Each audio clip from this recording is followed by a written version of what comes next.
So, video breakdown of the wrist car. Now, wrist cars, oddly enough, tend to be one of the hardest cars for people to do. Honestly, you would think it to be easy. We use our hands on a daily basis.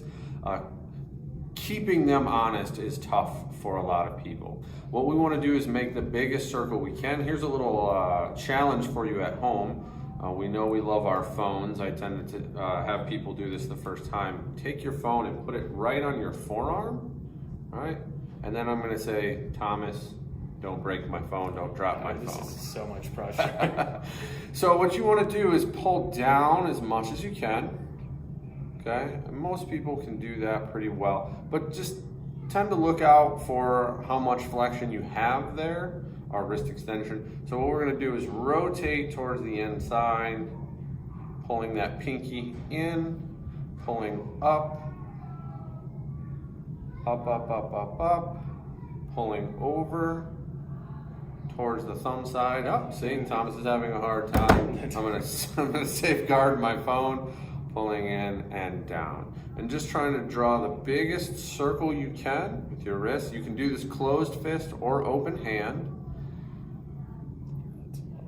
Get a lot of clicking and popping and notice that it's not so smooth. One of the things we do find is a lot of people will trade out range of motion for motor control. And you'll see, they'll say, look at my wrist car, it's so good. And they got this little motion here, but really what you wanna do is trace the biggest motion you can. So look just sort of passively, how far does your wrist go? How far does your wrist go? How far does your wrist go? Eversion. How far does it go? Inversion. Now note that you're going to have a lot more inversion than eversion, so don't freak out thinking your wrist is broken or doesn't work properly.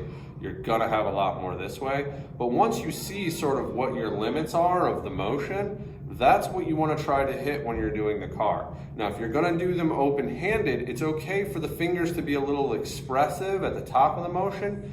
You don't want them to lead the motion or to think, look how much wrist motion I have when it's really just coming from the fingers, right? So slow it down. I really do recommend that you try one at a time when you're first learning these, because they are way trickier than you think they would be, and doing them two at a time can be sort of tough mentally.